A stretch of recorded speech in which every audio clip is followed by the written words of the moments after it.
Hello, and welcome to Jenny Ray Art. We are continuing in our series honoring the Japanese art of Kintsugi. This is where they repair broken pottery using gold. And the philosophy behind it is that now that the pot has been repaired, it is even better. It has now been made perfect in its brokenness. And this series, I'm relating to people and how we can go through traumatic times that make us feel broken, but once we get through those things, that we are even stronger and better for it. Here's a hint at the other two that I have done already. I'll link down those videos in the description below so you can check them out. I'm going to be using Bristol board today and a number of these alcohol ink pens, as well as the Optimal acrylic paint pens and a little bit of the Posca pens.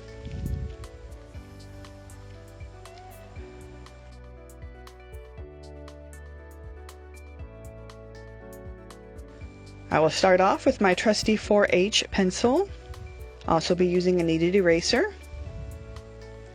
and I'll be using a charcoal pencil for a special task. Here's my Bristol board. Now, when you are starting your piece, make sure that it is the size of a standard frame. This will make it easier for you or for whoever you're giving or selling this to be able to find a frame and not have to buy a custom-made frame for it. So here I am sketching out where I'm going to have each of the elements of my piece. Now, going back to this idea of brokenness and how it can make us even better and stronger for it, we can go through times and we can wonder, why am I going through this? This isn't fair. There are the people who aren't going through this. Why me? Why do I have to deal with this chronic illness or this betrayal or this layoff, or my child is sick? There are so many challenges in life, and my goodness, that is life.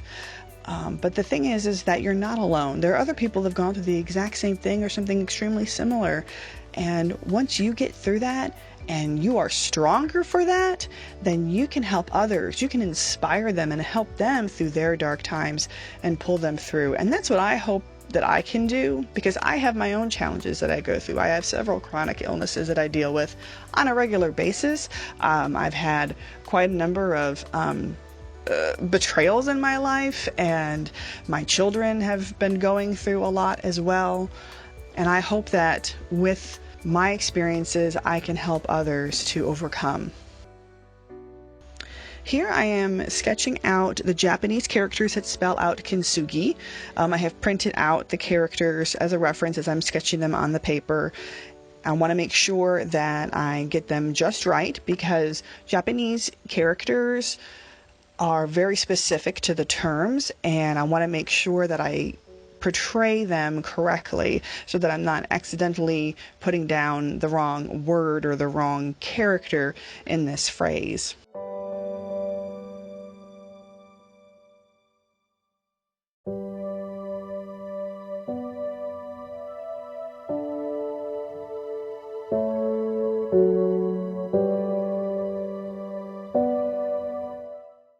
I was careful to make sure that as I sketched out the areas where I wanted the characters, that I wanted them all to be about the same size. And then I realized that I made her hair a little bit too big, a little bit too of a curly wave there, and it got in the way of the character, so I had to erase it and make room for the character.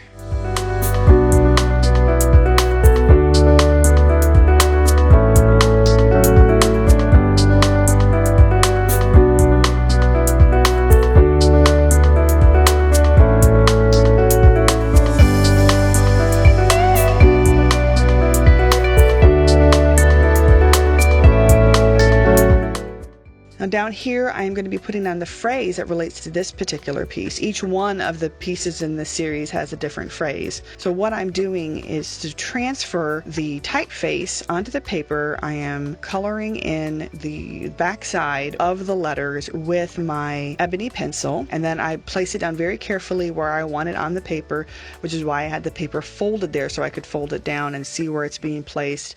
And I pressed it down. And now I'm outlining each one of the characters very carefully. Now, if you're concerned about the paper shifting, which is definitely a valid concern, you can use a little bit of tape on the paper, but I recommend using like masking tape or painter's tape, something that won't pull up or mar your paper once you pull that off of there.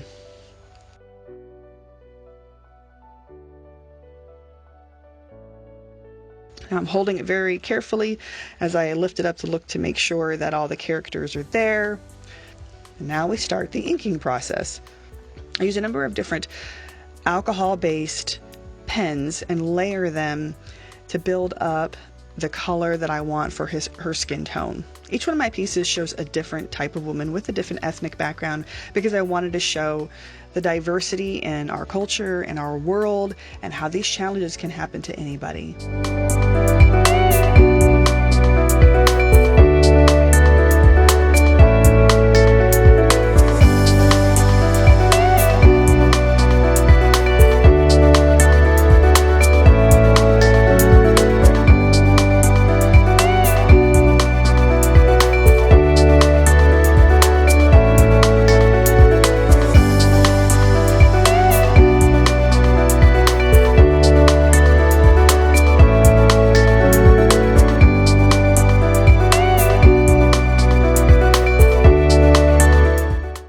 So I started off with the dark color, and now I'm adding in some lighter color on top of it to blend in those colors and to make her skin tone a little bit lighter, adding yet a third color.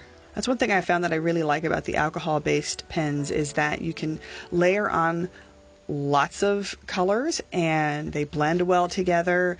I'm not getting that transfer from the bottom layer of color onto the ink nub of the other pen, and it's also not tearing up the paper. There are certain pens that as you color, it can make the paper wet and it can start pulling up nubs on the paper, and it'll start falling apart. That's the nice thing about Bristol board, is that it's a little more durable than regular paper. Now with her lips, I started off pretty light, but I come back later and I make those a little bit darker because it seemed like that color wasn't really matching with the rest of her skin tone.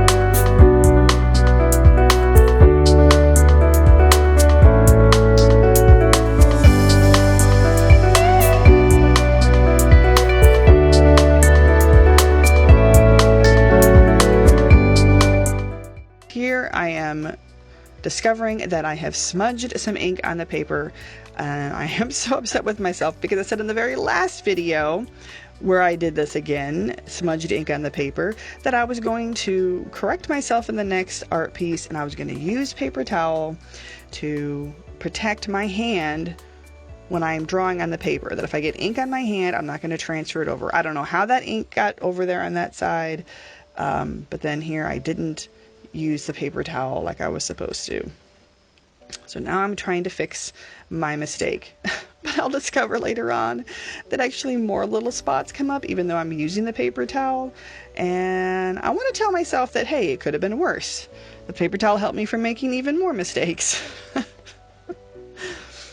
But see, I'm using my white Posca pen to cover over those little ink spots, and it's like they never even happened. If you look super close to the paper, I suppose you could see them, but they're gone for now.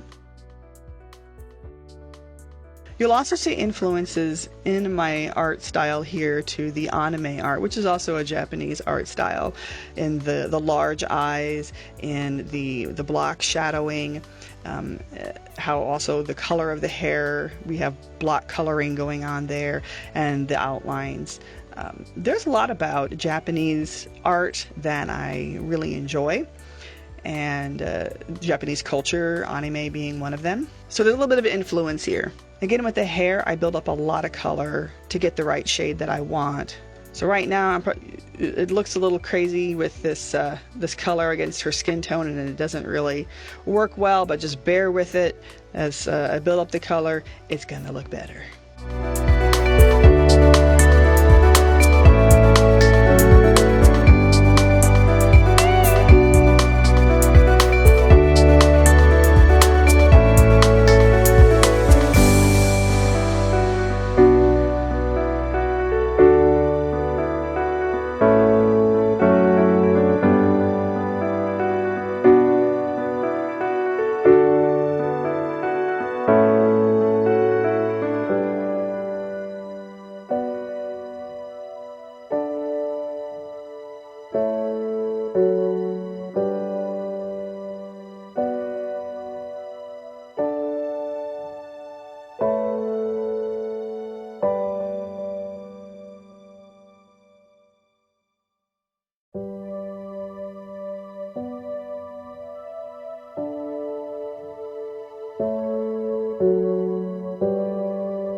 Look at that. I get another smudge on the left side of the paper. You know, if you're an artist and you're not getting paint or ink or pencil lead smudges on your hands, then I don't know what you're doing. I mean, it always gets all over me. Maybe I'll figure out a better way. If you have any tips for how to keep me from smudging the white sides of my paper, please leave it in the comments below.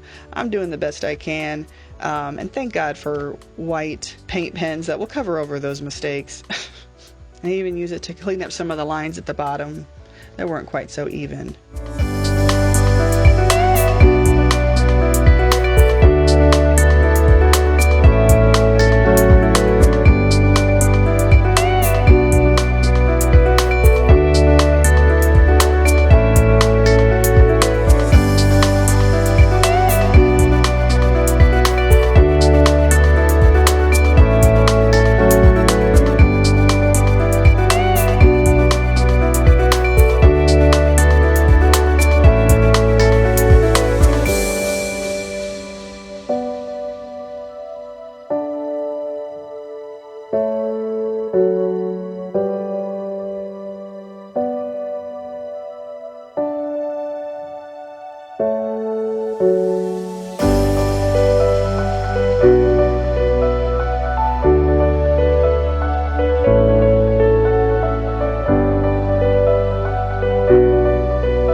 This woman's expression, I wanted to capture her looking up to heaven, to her healer, to her redeemer, to the one who has put her back together and is helping her through her challenges.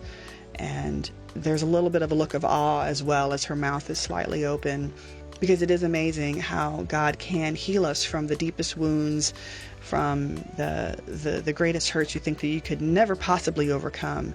And yet he helps us through it, and he uses it for good. With my own challenges, I have been able to help other people, to inspire other people, and to, give advice through my challenges, but to show how you can still be faithful and still have a happy life despite challenges. So it may seem odd, but I'm actually grateful for the challenges that I've had in my life. Now I'm using the gold to fill in the areas where she has been broken.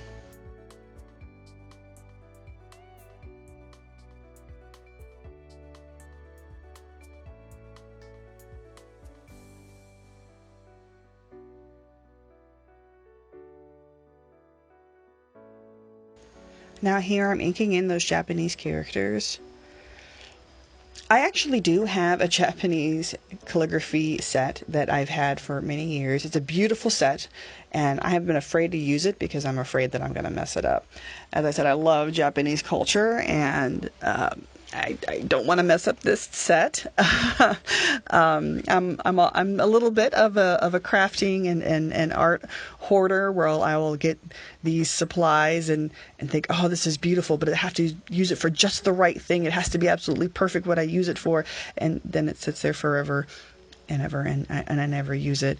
Are any of you like that too? Are you a little bit of a crafting hoarder, where you buy art supplies or crafting supplies just in case, or just because it looks super cool, and then it just sits in your closet or in a drawer forever? If you are, let me know in the comments below. Let me know that I'm not alone in this struggle. The reason that I had outlined the letters on here is because I wanted to make sure that they were all symmetrical and all on the same line. I knew that if I tried to do it in my own hand, that the letters probably wouldn't end up going on the same line. They'd slide off, or they'd be different sizes, and I wanted to make sure that it was uniform and looked nice. Now I'm just touching up some little areas. And then I'm using my eraser to get rid of all of the pencil lines that are still showing. That's actually a rubber eraser. I didn't mention at the beginning.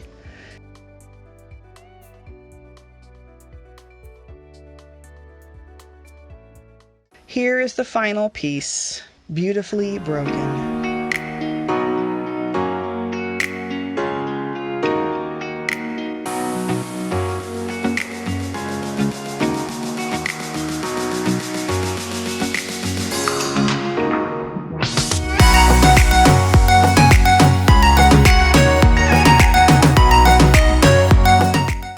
Thank you so much for watching. If you enjoyed this video, please click the like button, subscribe so that you can see the other videos that I'll be making in the future, and share with your friends. Have a great day.